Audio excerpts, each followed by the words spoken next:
Okay, so welcome to the green screen Blender tutorial, and first thing I'm going to do is I'm actually going to go to YouTube and I'm going to find a green screen video. Now if you look, all you've got to do is type in free green screen in the search, and you see you come up with all of these green screen items. And what we want is particularly a crash, and so you can type in crash, or you can type in plane crash, or whatever. You can see we've got helicopter crashes, we've got car crashes.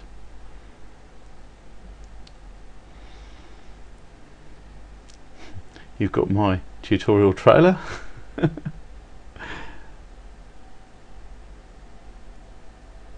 Plane crashes. But what's important for this is that you choose the green screen where the actual camera doesn't move. Let's have a look at this one for a change. Let's see what this is like. Rather than use the jet crash one that I did the last time, I'm going to use something different. And actually that is not very good. So I'm not going to use that. Just bear with me a moment while I find something. Well, as luck would have it, I can't actually find anything better in a hurry than the original one, so I'm going to go with the original one. And here it is. This is the front, which obviously we're going to clip off, and in comes the plane, and boom. And the reason I can't find anything better is that is going to illustrate everything that I want to show. Basically debris production. A lot of the other crashes on here already have the debris, so you don't have to worry about that, but I want to show that because it's a valid technique and it allows me to actually composite some Blender items in as well as just the green screens. So there we go. Now if you haven't already got a download ability for YouTube, now's the time to go and get it. And if you've got Firefox, then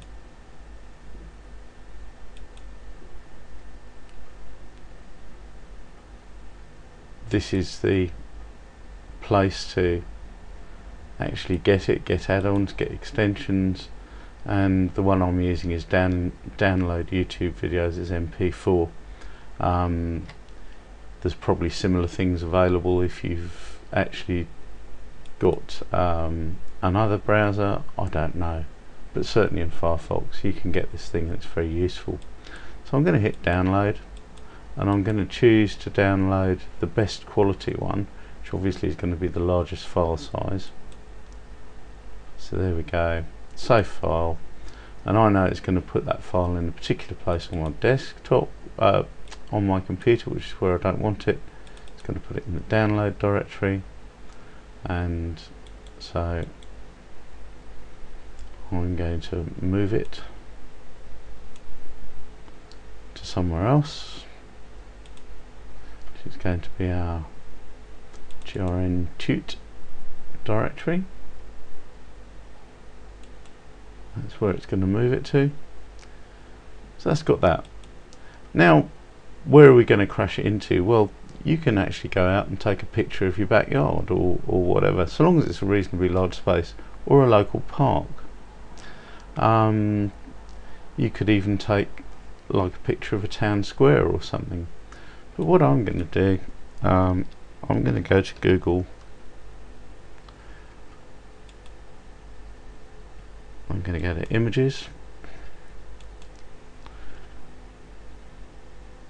and I'm going to select just a picture of a park.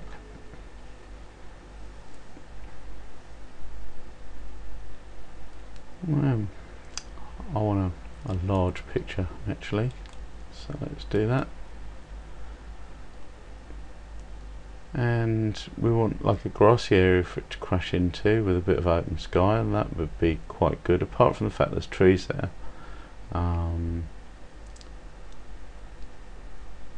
This is perfect. That is really good actually, and that will allow me to show you something else, which is an interesting technique. So I'm going to use this. So there we go, view image, save image as,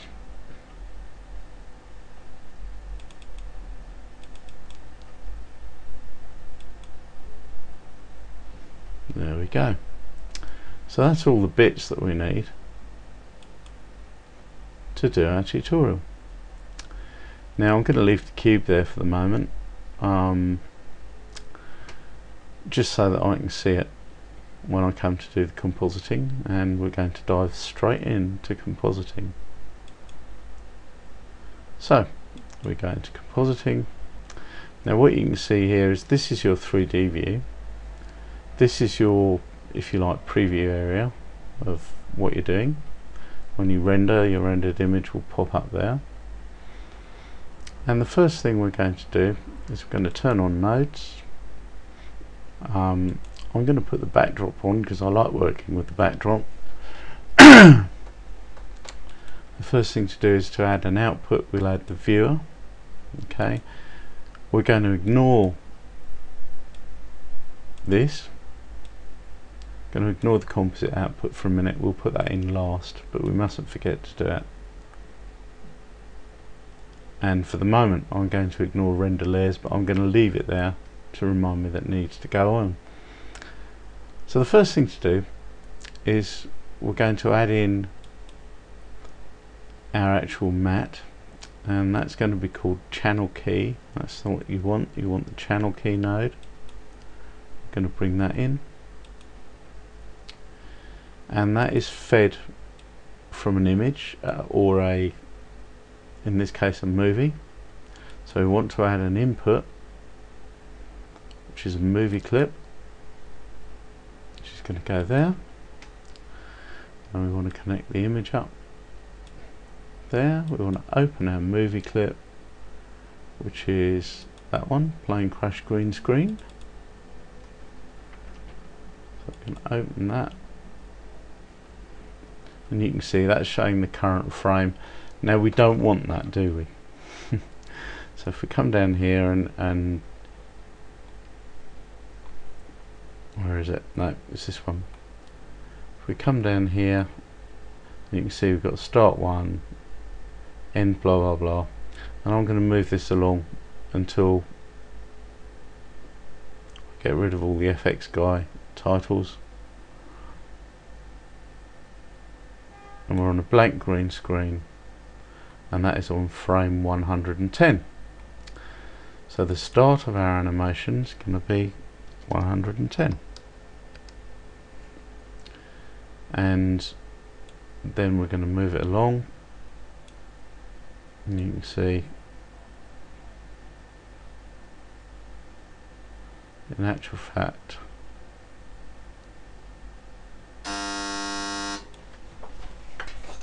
hang on just 1 second, I've got a visitor. Another earlier than expected Amazon delivery. Don't you just love those guys? Okay, so we've got the image going into there. We are just trying to discover where the end of it is, and if I just move this across so you can see it better. At the moment we're on 259 and we're still going. Let's have a look.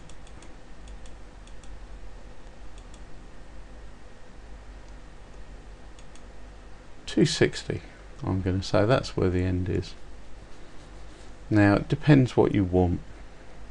Personally, I want the screen to pretty well fill with flames, so I'm going to go for the end being 254. Okay, so let's modify that 254. So our animation is going to run from 110 to 254.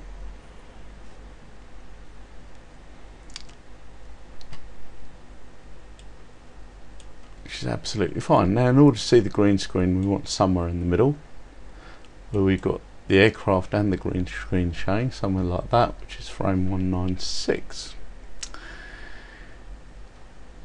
So if I take the image output to the viewer,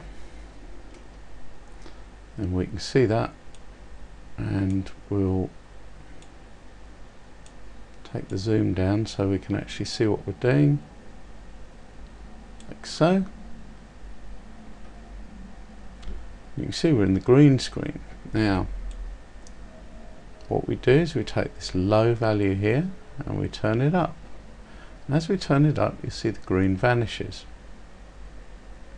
Now we don't want to turn it up too far because we're going to use something else in a minute. I would suggest that that is probably far enough, because otherwise we'll lose the definition on this image. So now what we want to do is add another node, which is a despill node, also from the matte group. Where is it? Color spill, it's called on here. We'll add that in. And you'll see that the green has disappeared. Golly gosh. So we can take that up to retain green, or we can drop it down to remove green. Once again, we don't want it too far down.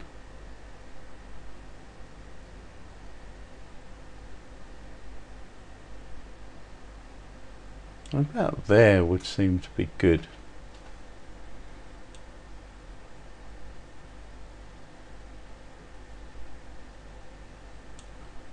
I'm going to drop this down a bit further. There we go. And that would seem to be quite good. So now what we want to do is we want to mix that in with an image, and also eventually with the render layers, but we'll do the image first because we may have to do things with the image. Let's just move this out of the way a minute. Move that over. So we're going to have to put something else in there in a minute to mix stuff together. Right, so we're going to add another node, and this one's going to add our image, and this is an input, and it's, surprise surprise, an image input. So we'll stick that up there, and we'll open, and this one is our park picture in my case, or your garden, or whatever the heck you want. And in order to add that with this, we need another node. Whoops. We need to add another node, and this is from the color group, and it's called alpha over. And what that does is it allows you to superimpose one picture over another and see through the top one. So there we go. That's going to go in there. Image is going to go in there. That's going to go there. This is our new output, and there you go. But everything's all the wrong size. So if I quickly just render that, actually, it'll take a moment. And then down here I'm going to put viewer node, and this lets us see what's going on. And you can see what's going on. What in fact is going on is the picture is much larger than our actual area, which is fine. Now I've seen people do all sorts of things with this. I've seen them go away, I've seen them go to their image editor, or I've seen them edit this picture. That's not a good way of doing it, really, because there are built-in things in Blender that allow you to do exactly what you want. So we're going to add another node, This node is going to be distort. The first one it's going to be scale. What a big surprise. So we can scale the picture that's coming in, and we can scale it differently in X and Y if we want to.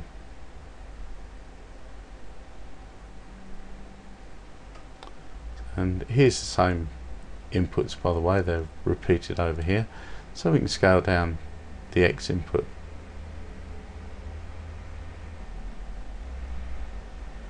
We can scale it up, we can scale it down. In this case it's about half the size, I reckon.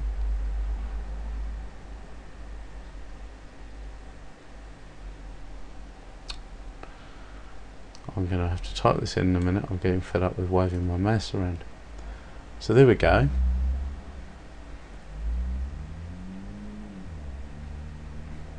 And that's looking a bit better, but the plane is crashing in the wrong place. We want it to crash somewhere over here. So in actual fact I want to put this scale back up again to 0.6. And I'm going to put in another node. Oops, add node. Again it's in distort. This time it's in translate. And let's let us move things around. Okay, so we're scaling it, we're translating it. And translate does just what it says. And these figures here seem to be in pixels. So I can move it up that way, which I don't want to do, I want it to go the other way. So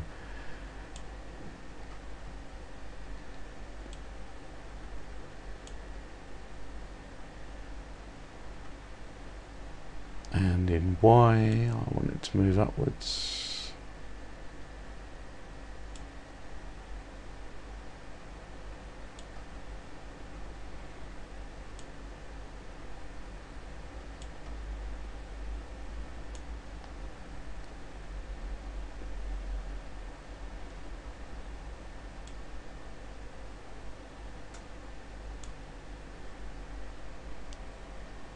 Something like that.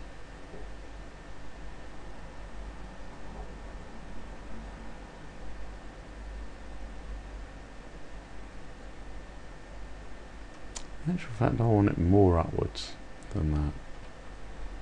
So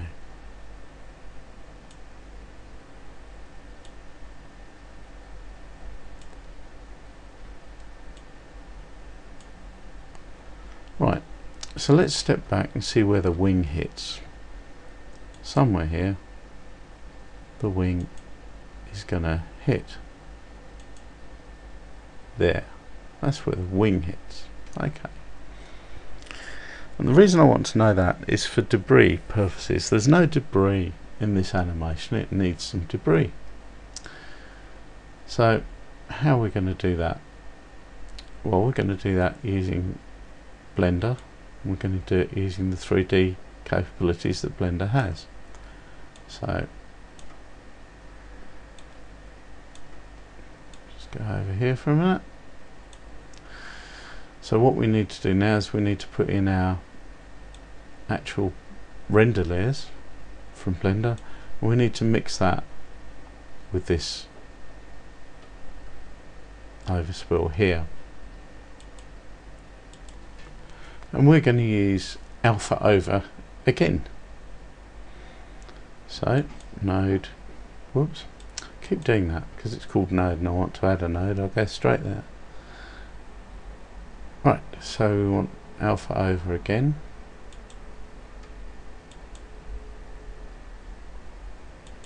There it is. And zoom in a bit, image to image.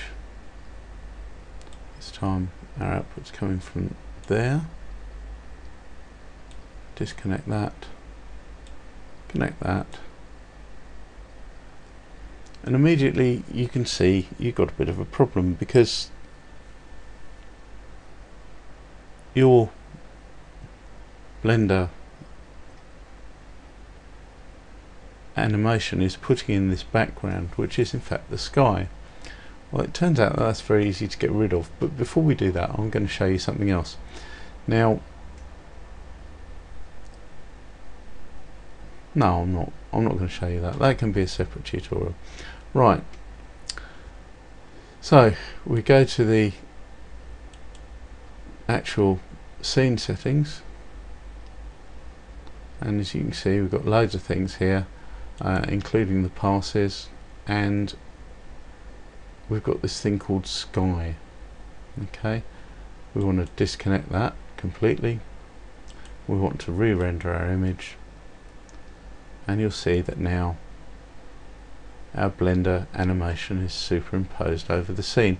Now it's superimposed in whatever sort of perspective we've got the camera set, and at the moment it's not very good. So let's go back to our default view and we'll tiddle around with the camera. So I'm going to go view front, view,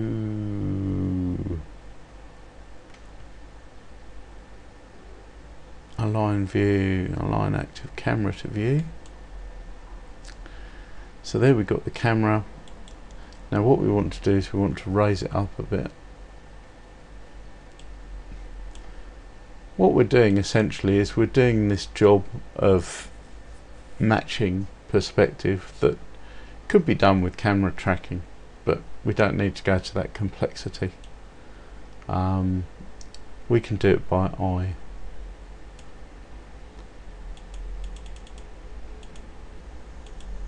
I reckon probably something like that would do. So if we go back to compositing, let's have a quick look. Quickly re-render it, and you'll see that, yeah, I mean our horizon is about there, which is okay. We're seeing the top of the block and so on and so forth. So that is reasonable. It's a reasonable match for the perspective in the screen. Doesn't have to be accurate, doesn't have to be exact, okay? So now we've got everything that we want showing. If we show hide render view there, we'll get our original image back. Now there's other things we're going to have to do to this in a minute, but for the moment that is our basic compositing setup. If we were to animate that, obviously we'd have this cube in the middle, which we don't really want. We want debris. So let's go and we're going to create something. So we'll go back to the default screen. Now we'll get rid of the cube, and what I want is an object that's going to spray debris all over the place using a particle system, and the best thing for that is an icosphere. So I'm going to add in an icosphere.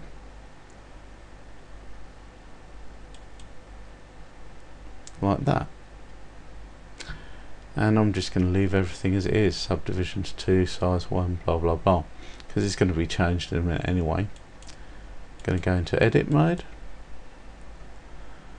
I'm going to view it from the top, and I'm going to slice off this back half because we don't want thrown to be backwards, we're not going to see it. So I'm going to turn on this little thing down here which lets you select whatever you like, even stuff you can't see. Hit A to deselect, C to get circle select, and I'm just going to chop the back half of that off like so.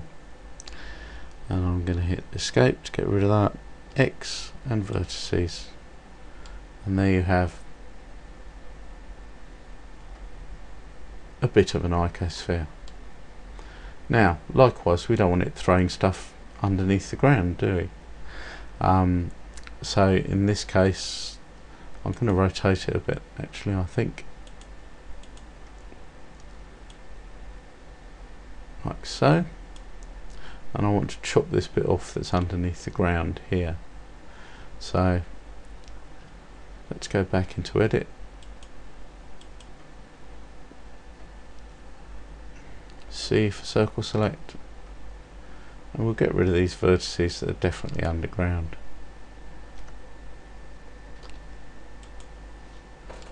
So there you go, and that's going to be the object that will spew out all of our particles, and we need two of them. And the reason we need two of them is that the wingtip of the plane touches down first and then the front. So I'm going to go back into object mode. I'm going to duplicate these.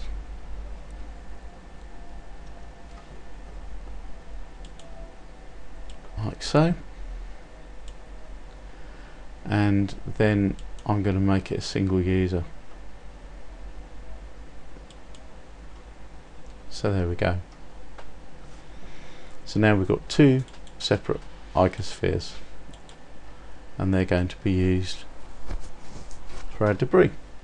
So the next thing to do is to put them in the right place, and we need to animate them because obviously the plane's going to drag along the ground.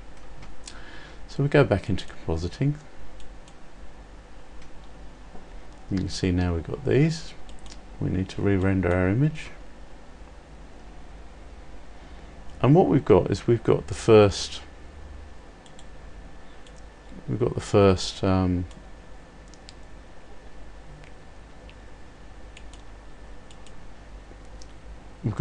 part there already, so that's about right. We want to scale it down because it's only a small area at the moment that's actually hitting the ground. Render image. You see we're very nearly right already. And don't worry about the fact you can actually see this, because you won't be able to in a minute. So there we go. So that is where this actually touches down. And I'm going to ignore the front for the moment.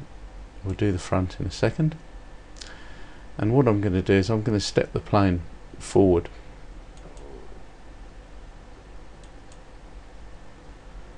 A bit. I'll render image again. Whoa, I've taken it much too far.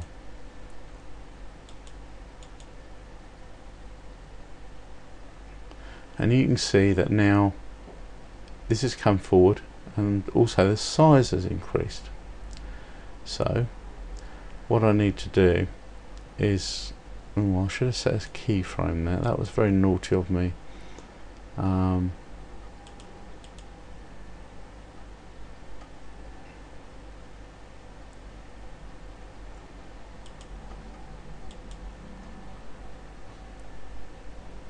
Actually, let me select something else. There's a button on the right here, or the checkbox, auto render, and I think we need to have that selected. So that's better, and we'll there.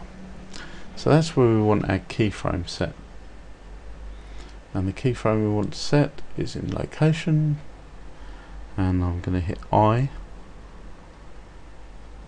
and that's just set a keyframe on this frame 184 just for location. And I'm going to set it for scale as well.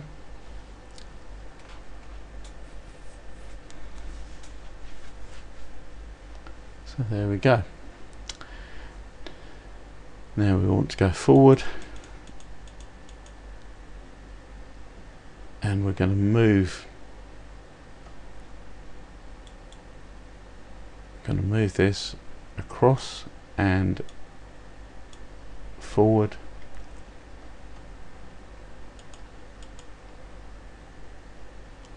You can see we've now got it in the right place, but we want to scale it as well, so I'm going to scale it up to maybe like that.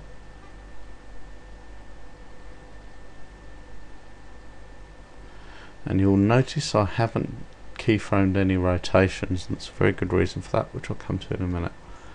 Right, so we're keyframing location and scale there. You can see we're kind of covering that, and this means that the debris projection area is going to be roughly right. Okay, so we're going to go forward.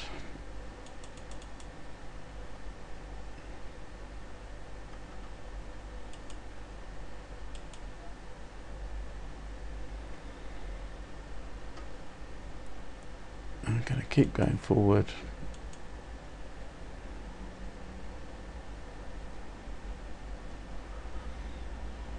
And that is going to move about there. It's going to move a bit towards us. And it's going to scale up a bit more.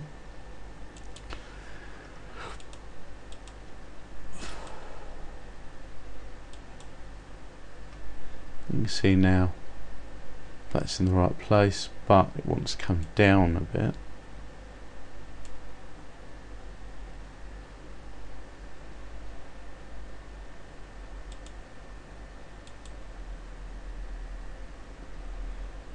There we go.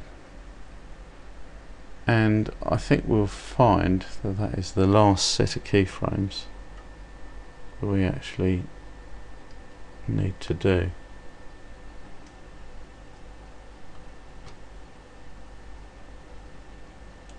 Perhaps.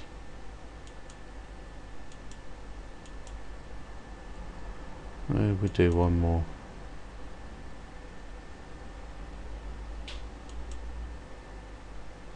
And this one's just going to be scale. So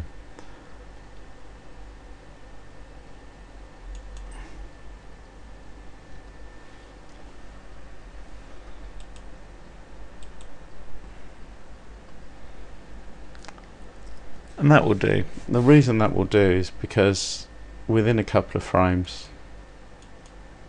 so you can see all the detail in that area is going to be lost in all the flame and junk and stuff. So that will do. Bear in mind we're not actually going to see these. And now what I want to do is I want to rotate this into an appropriate position, because at the moment, if we view camera, at the moment if we look, it's kind of offset that way. Actually I think that's what we want, so I'm going to leave it. Right, so now we'll do exactly the same thing for the nose, and I won't bore you with that because it's exactly the same process. Right, now having done that, you'll see this is the sort of movement that I've come up with. The nose comes forward and disappears off the screen, and the wing just dips in, because after a very short while what's happening around the nose area completely obliterates what's going on there, and there's no need to do anything further for it. So now what I want to do is I want to write down some important frames, and those frames are where the wing hits the ground, where the nose hits the ground, and so on. So let's go back into compositing view, and we'll turn off the animation player, and let's drag our timeline forward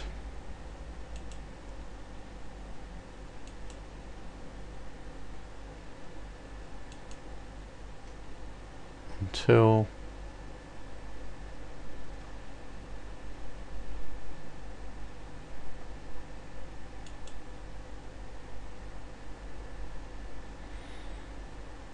seem to have lost some keyframes here somewhere.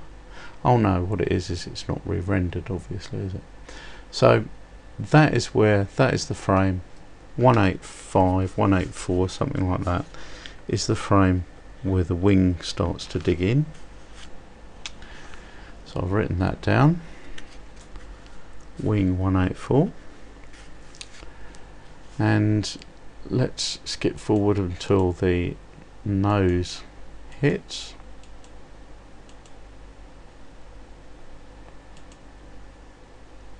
And there we are, 192 nose, and we'll keep skipping forwards until we can't see anything happen with the wing area anymore, because it's obliterated.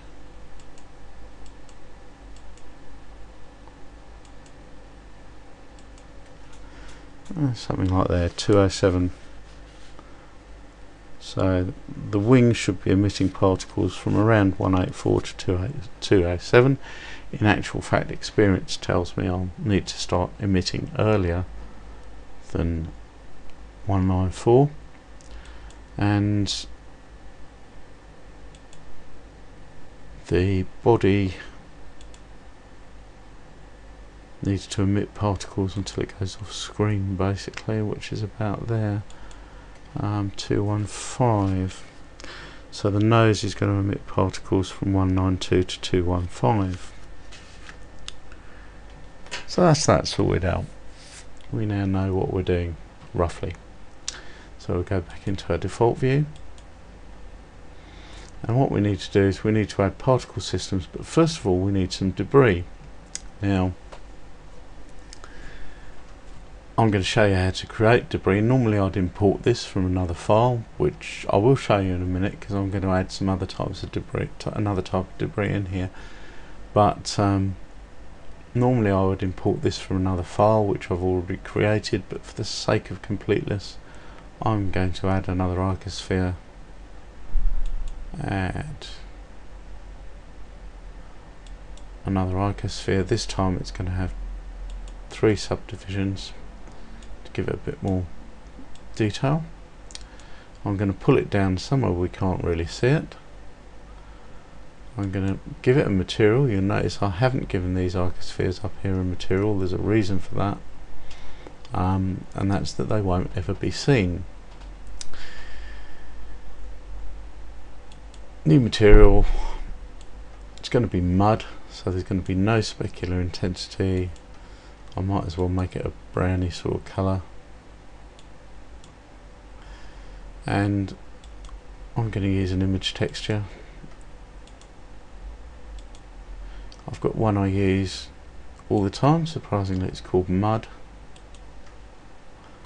in my 3D directory. There it is. You can see what that looks like. And what I'm going to do is I'm going to darken it down, not that much, like so. Ramp up the saturation a tiny bit, well, a tiny bit, nearly double. And it's going to be, I usually find with these things cube type projection works best. Because this is all going to come apart in particles, you're not going to be able to play with it that much, and put a bit of geometry in there. Right, so that should do for our muddy material. Now what we want to do is we want to split this up into loads and loads of fragments. So how do we do that? Well, to start with, I'm going to give it a particle system. This is only going to be temporary, and these are the sort of settings you want. I'm going to leave that as it is. Start one, end one. Lifetime huge, 900. I'm emitting it from the volume, random. Take out even distribution. No physics. Okay, they're not going to move anywhere, so there's no velocity to it. And all that's done is it's given us loads and loads of little dots. If I go to wireframe, you'll see there's all these dots, and they're inside the volume, which is what we want. And the reason we want that is we're going to use cell fracture tools. Now, if you haven't got those enabled already, they're quite useful. I'll leave them turned on, but if you go to user preferences, add-ons, and in the search box up here type cell, and you'll see you've got object cell fracture. If that isn't already checked over there, check it and then close the box. And now what you need to do is, with your object selected as it is there, press the spacebar and type in cell and just click, and you get this screen here. Now we're going to use own particles, I'm going to up the limit to 509 or something. There's 1,000 of them. I'm going to add in quite a lot of noise because we want it quite jagged shapes. 3 levels of recursion, random, and that will up that to maybe 10, and that will do. Okay, now what this is going to do when I click OK is go away, and it's going to fracture that object, hopefully, or crash, one of the two. You can see the cursor there is going like Billy-O, and that means that it's working. Took a little while because it had to go through and work out lots of random stuff before it started. And this is going to take maybe 20-30 seconds, something like that. And what it does is you mustn't forget that it puts the objects on another layer. Okay, so here's what we fractured, and this is the actual fractured items. You see there's loads of them. Okay, that's because I had all that recursion in there, because I want lots of strange shapes. Okay, so we can go back and we can select the original, we can get rid of it completely, delete that, don't want it, and we can go in here, we can box select this whole lot, B for box, like so. That's selected all of them, and we want to go Control G because we're making a group. You can see it's popped up down here, create new group, and I'm going to put it mud debris.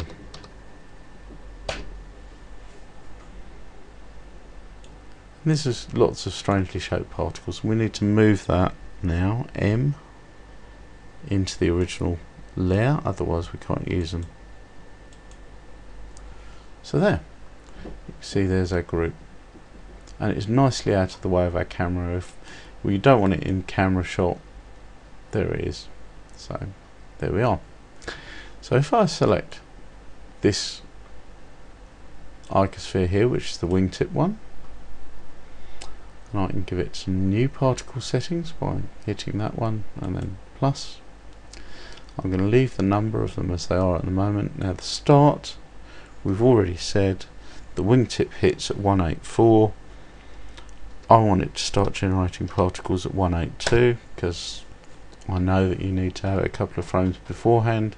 Don't ask me why, but that's what Blender does. And it needs to stop emitting particles at 207, maybe 208. The lifetime of these particles want to be longer than the lifetime of the animation, so we're not going to have any of them disappearing.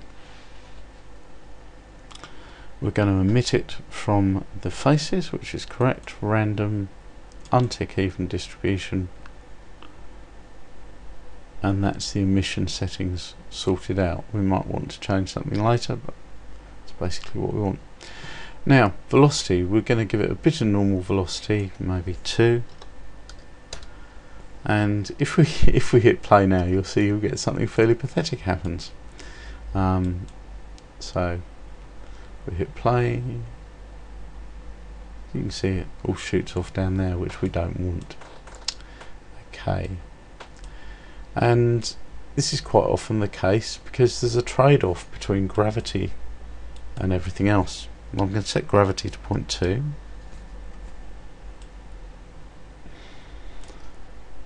Now you've got velocity along axes here, which is what we want to use.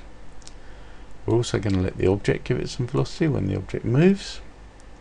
We're going to add in some random, maybe 2 in the random box. You can see it's looking much more random. Now we're going to add in a bit in the Z. Going to add maybe 2 in the Z.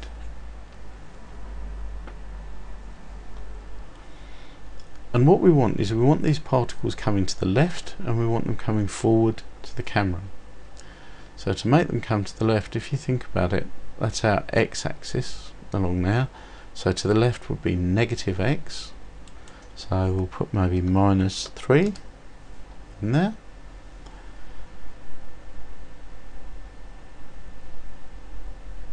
something like that, and we want them coming towards us, which is minus y, so maybe minus 5.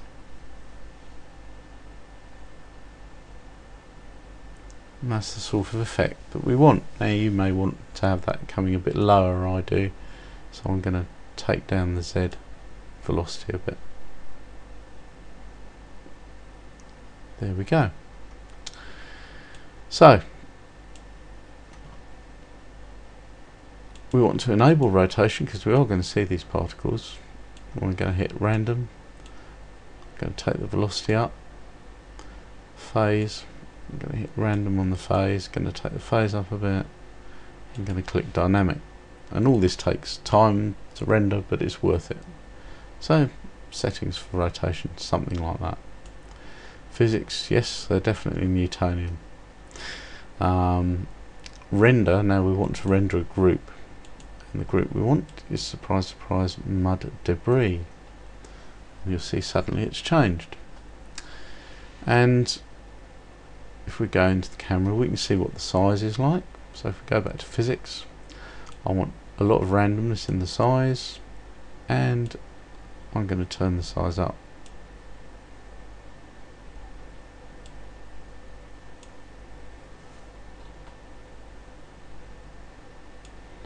That's a bit too big.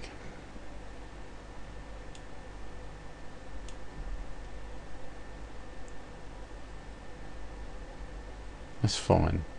And what I'm going to do is I'm going to have bigger size particles coming from the front. Okay. So, is that enough, or is that too much, or not enough? You see, I mean, you could have 20,000 mud particles, which would cover your whole screen in like an afro. And that is definitely way too much. Actually, I think probably about 700 or so would be enough.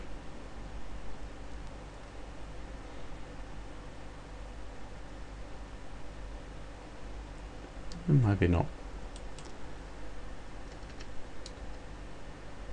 Oops, not 11. 1100. There we go, that will do. And now we're going to do a similar exercise in the last one, and I would like to, where are we? Just remember these settings down here, -3, -5.9.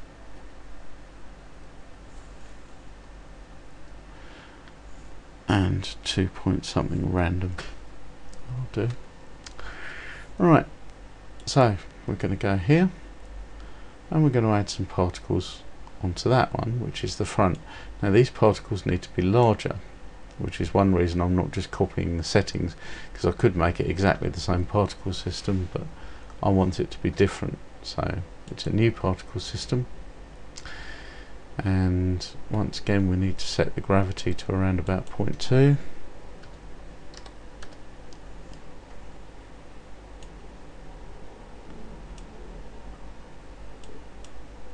Our start for this is going to be, we said 192, so that's 190.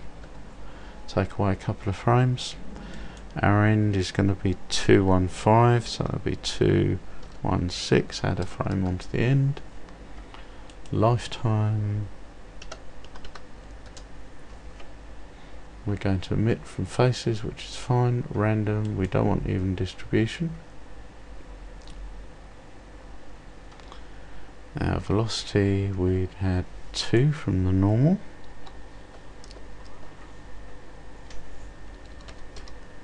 Thereabouts. X, we've got -3. And we might have to change these in a minute, we'll see what it looks like. -5. Z, we've got 2. We've got 1. Z, random's 2 point something or other. Object, we're giving it some velocity there.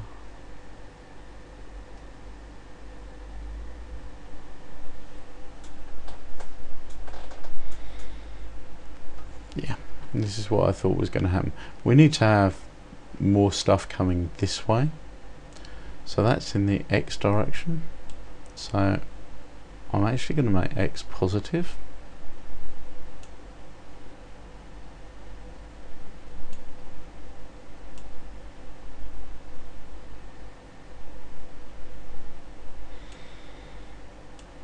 Drop down that.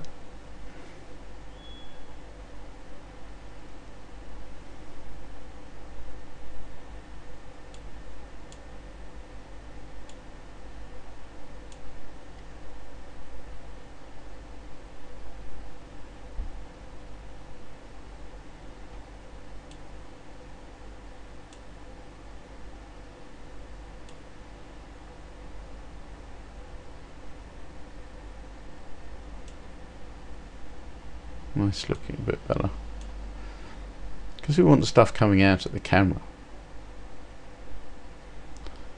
Okay, so we go down to rotation, give it some random, give it some random, give it some phase, give it some velocity, quite a bit of velocity, dynamic, and render object. The object is, oh, we don't want render object, we want render group. Group is mud debris. There we go. And we want our size to be considerably larger. Maybe not that large. Hey.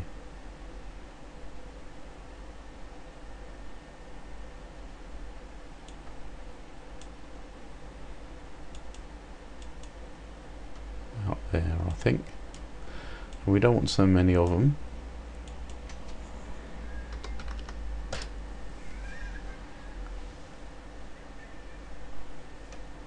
I think the size does want to come up a bit still.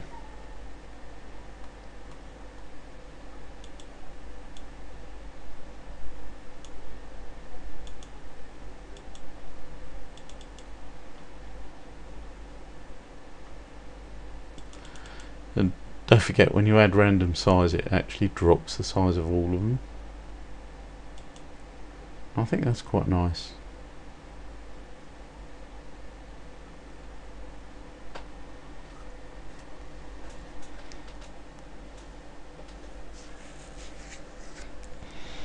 I think that will do for those particles. Now what I want is, I want one big lump of debris.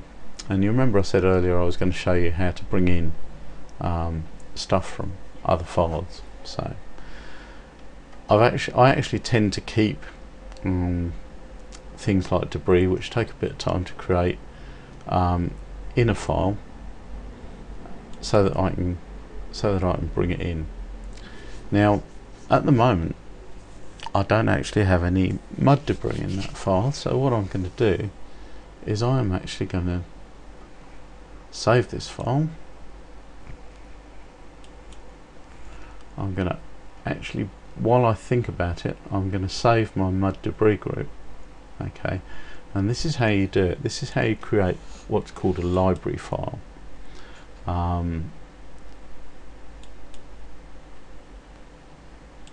If I go into 3D, assets, debris blend, you can see this is the debris that I'm going to insert in a minute.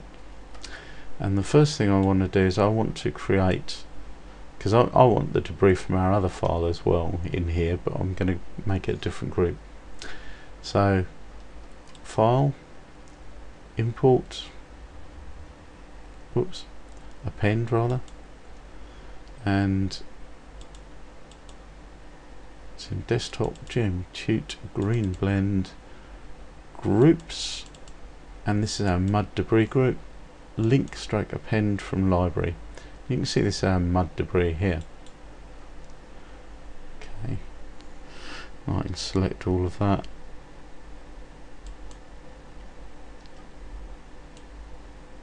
I'll move it down here.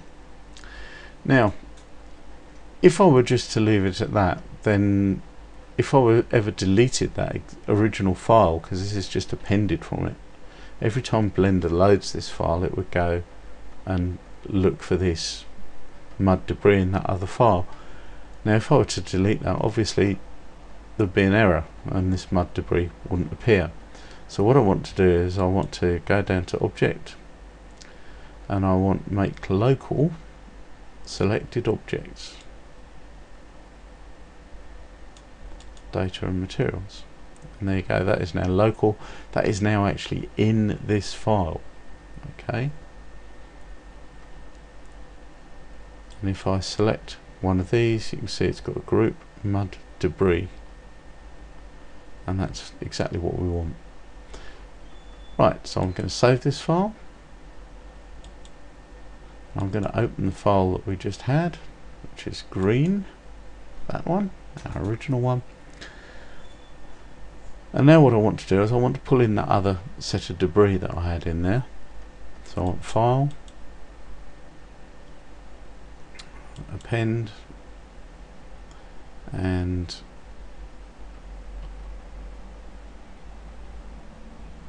"3D Assets Debris Blend." No, I don't want objects. Hang on. File, Append,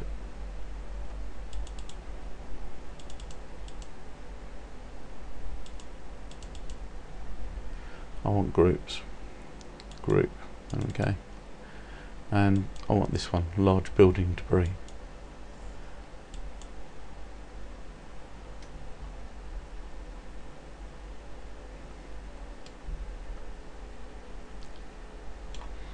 Now I want to move this somewhere off. So I'm not going to use all of this.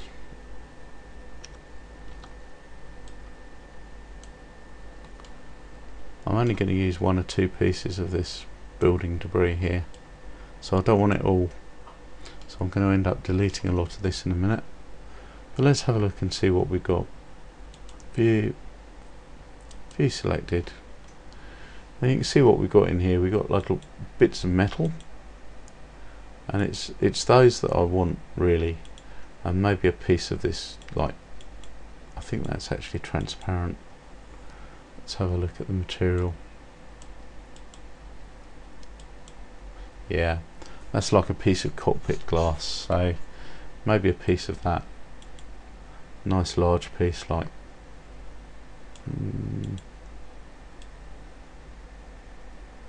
yeah, something like that, that would do. So I want one of those, and this sort of I-beam here, and one of those. And that's all I want to use out of this group, so I can box here. And these aren't going to be particle system objects. These are going to be manually animated.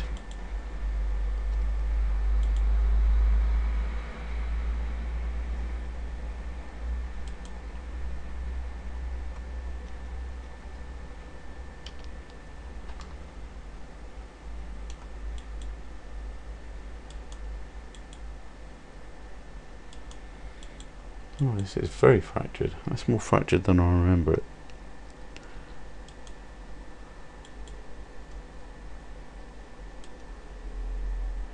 So I'm just going to use those. Actually, I think I'll use that one.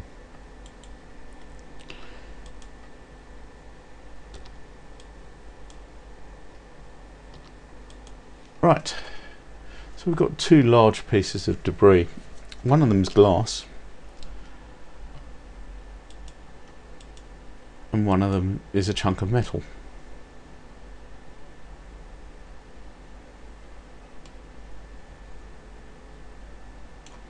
Oh, actually, that was the one I was going to use, wasn't it? Get rid of that. Right, so one of them's glass, one of them's a chunk of metal. So I'm going to scale this up, like so I can see the damn thing, not for any other reason. And the same here.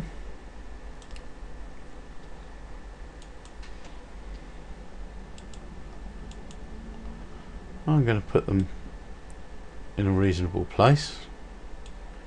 If that's a part of the body of the aircraft, it might be coming from there.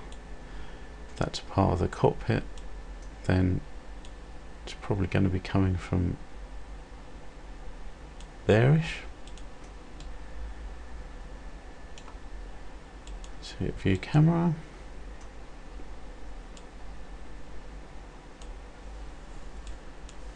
And there we go. Right, so the first thing I'm going to do is I'm going to set some keyframes to actually turn these off. Now, we don't want them visible. Have we imported some keyframes already? I think we may have done.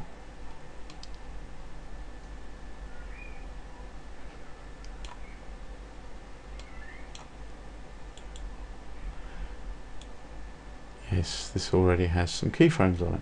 So the first thing to do, whoops,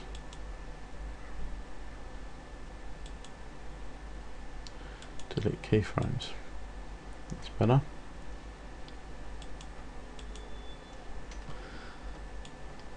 So I need to go back to my existing debris, that debris file that I had, and remove keyframes from everything.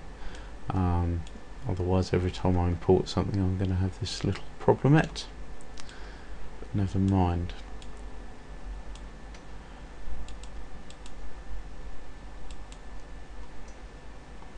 Right. So, where was I? Yeah. So, somewhere around about here is where we want, I think, this objects to appear. And so I'm going to take the scale, I'm going to move it to an appropriate start position first. I'm going to take the scale, I'm going to drop it right the way down, like so. And the same for this. And there is a method in my madness, as you will see very shortly. Right.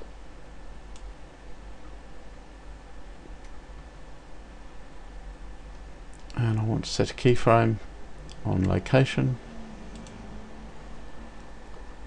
rotation and scale. And the same goes with the other one, which I've now lost.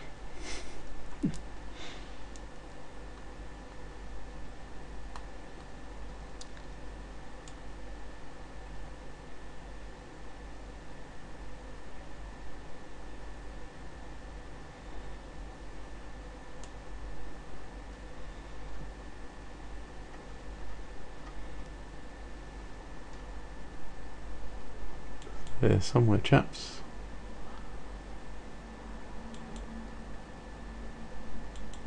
There it is.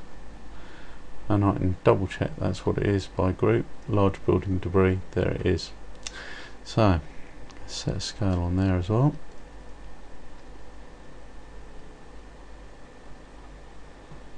And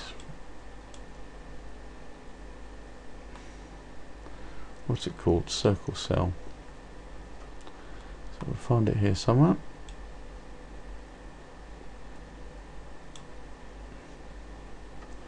There it is. And we want to make it not render as well. So I'm going to click the camera, which turns rendering off. I'm going to hit I. So I've keyframed the fact that on 207 that is not going to render. Okay. And we want to do the same with our bit of glass as well, which is up here.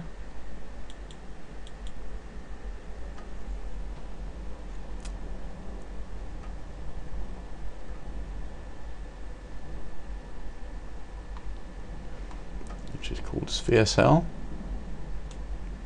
which is handily right down the bottom. So I'm going to turn that off. I. Then on 208 I want it to start rendering. So click that again. I. Now that's on. And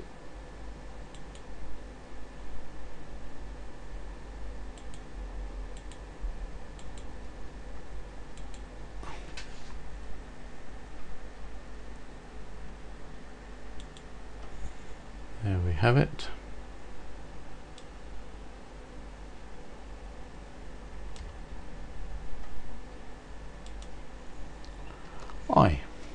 Okay. now I want to go back to, I want to go to the almost final images. So I'm going to view camera. Whoops. View camera even. And what I want is I want this piece of debris here to come whizzing past, and I want it to go out of frame about here, right? So what I'm going to do is, first of all, I'm going to bring it closer. There's G and Y. So I'm going to bring it right up close. Going to bring it up there. Going to bring it across there.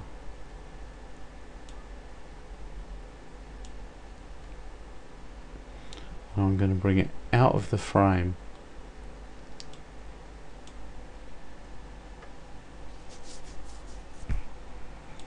By some considerable distance, because I'm also going to scale it in a minute. I'm going to scale it like maybe so.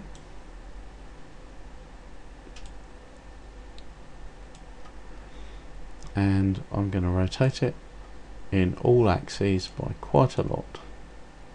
So it's going to be a spinning piece of debris. So now it's going to be I on there, I on there, and I on there.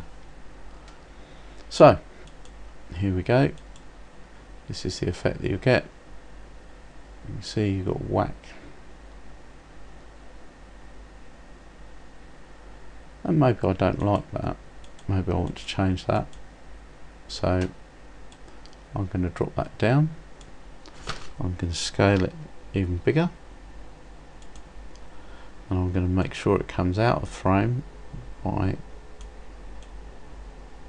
changing whichever one of these rotations is going to do it for me, which is there. So that's I. And let's try that again. That's brilliant. That's just what we want. Okay. And then we're going to do the same thing with this piece of glass, except this piece of glass is going to come sort of here and out of frame, perhaps like through the camera even. Okay. So let's come here. Let's scale it up.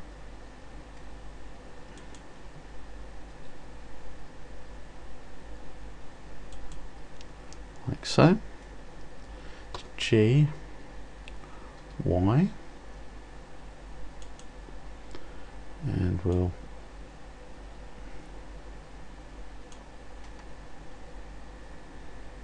G, Y again.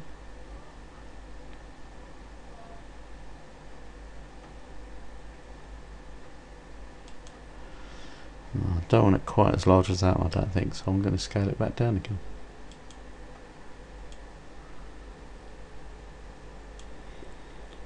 G, Y,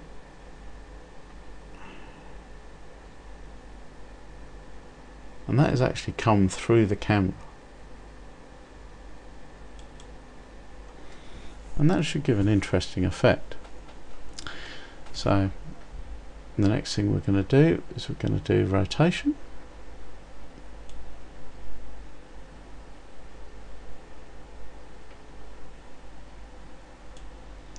So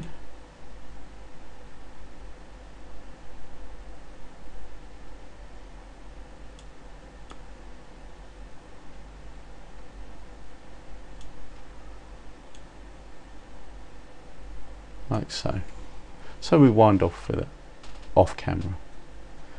So we'll go through those. I. And let's see what we get.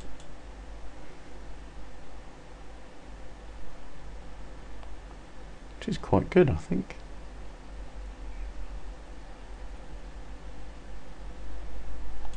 Right. So that just leaves rendering.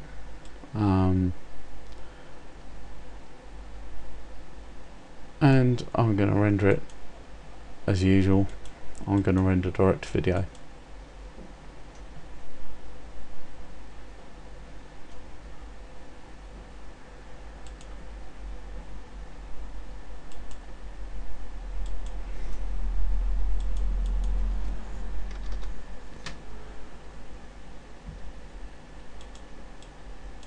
set it up with Xvideo. Oh, one little bit of compositing I've forgotten. We want motion blur. Yes, we do. We want loads of motion blur. So, go back into compositing again. And the motion blur just wants to be on our rendered output, not anything else. So the first thing we need to do is we need to come over here and we need to go into the scene settings, and under passes here we want vector. Okay, and that tells the compositor what speed things are going. So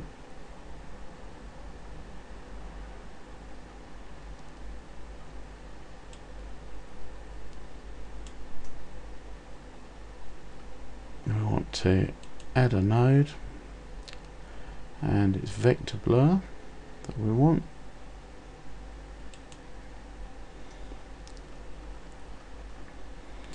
And let's just render that image.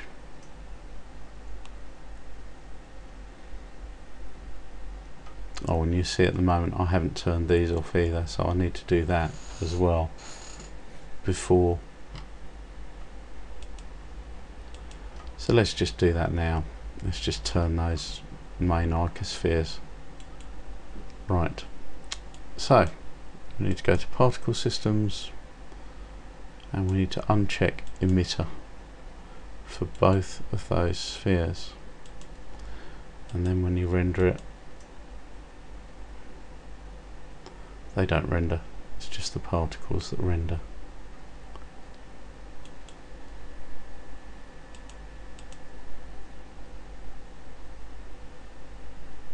And that should be enough particles for us to see our motion blur, I think.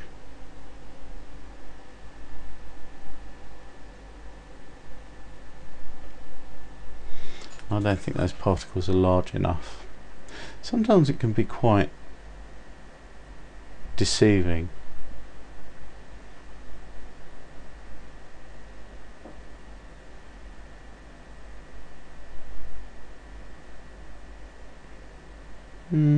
Maybe they'll.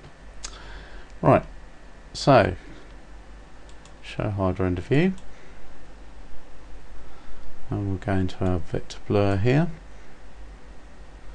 and the minimum speed we want things to be blurred at is 1.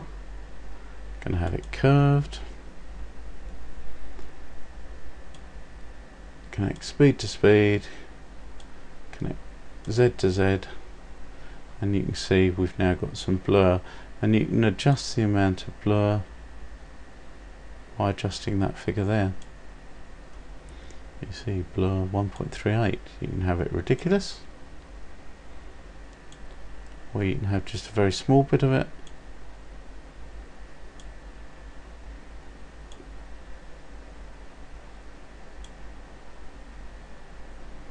How much blur you have is entirely up to you. I'm going to leave mine around about the point. Might as well just leave it at 1 actually. So there we go, and I'm going to go back to default, and I'm going to render this as a test image. Okay, and we'll just see what it looks like. And it won't take too long to render because most of it's compositing.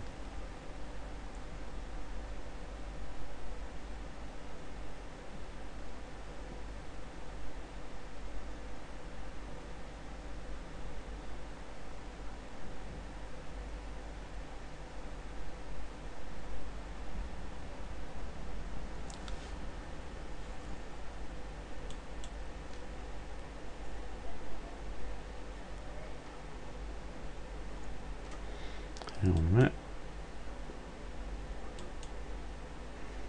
Oh, lighting. Now I did this the last time, I should have remembered.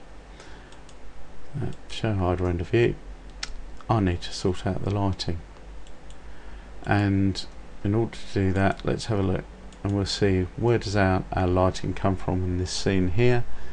It's coming from overhead and possibly a little bit behind us.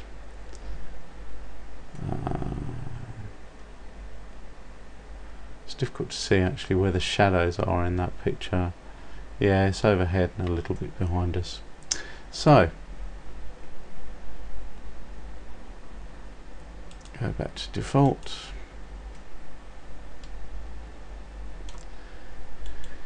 Select our lamp.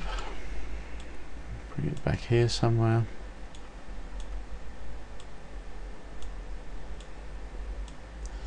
And we're going to turn it into a sun lamp.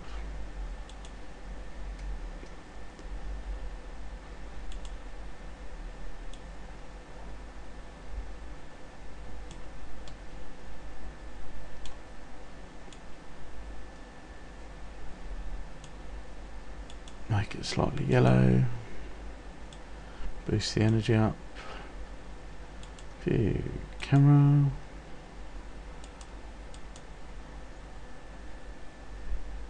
That's better. We can now see we've got some rocks.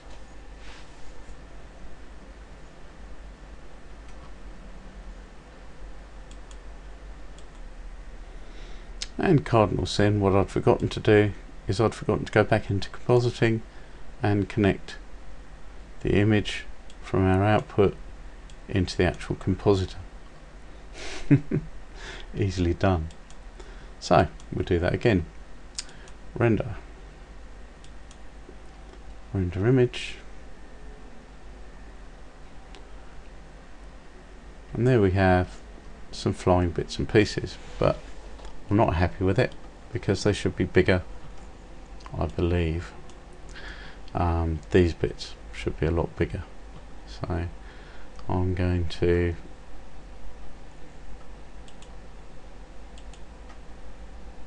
select that icosphere down there, particle system. I'm going to double the size of them. I'm going to make them 0.44, and I'm going to take the number of them down to 700 maybe. Actually maybe less than that. 550.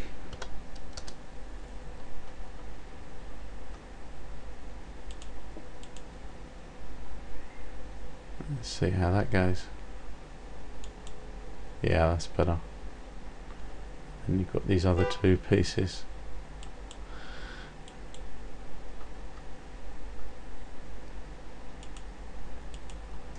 How does that look?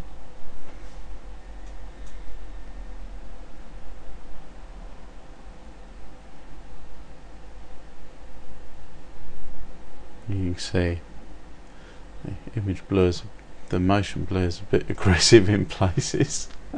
I think I need to knock the motion blur down maybe. Let's have a look at a few frames earlier.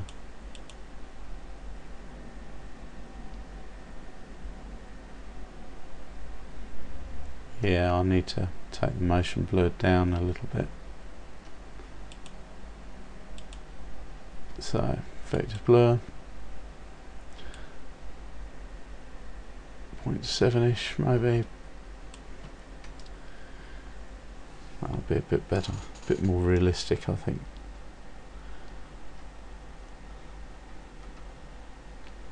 And I'm going to render that animation because I think that's going to come out okay. So I'll be back in a minute after I've rendered the animation.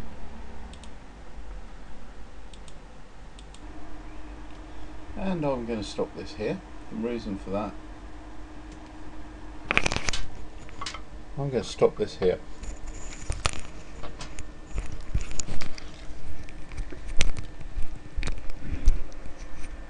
And the reason I'm going to stop it is because I forgot to do something, as usual. What I forgot to do is I forgot to set up the two pieces of debris as collision objects, because they should actually affect the bits of mud, and it's becoming obvious at one point in the simulation that they're not. So I've got the girder selected there, and go to physics and add it as a collision object, and give it a bit of particle dampening, bit of random, bit of particle friction, bit of random, and that will do. select the other one and do exactly the same. Collision object, particle damping,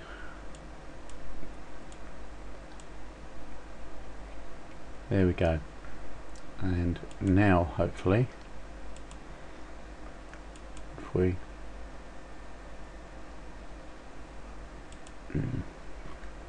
so going to render the animation again. See you soon. So here we are on the last screen of our movie. Let's have a look and see what we've done.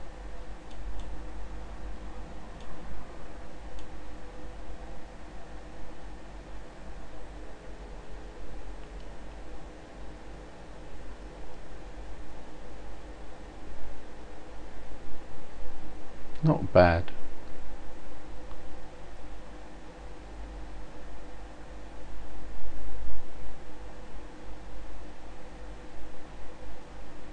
Now obviously you could do other things. You could add more debris. You could create a gouge in the grass as the wing strikes, because it is a little bit obvious that there's not too much damage going on over there at the moment. There's loads of other things that you could do with this as a starting point. Well, I hope you've enjoyed this tutorial and find it useful.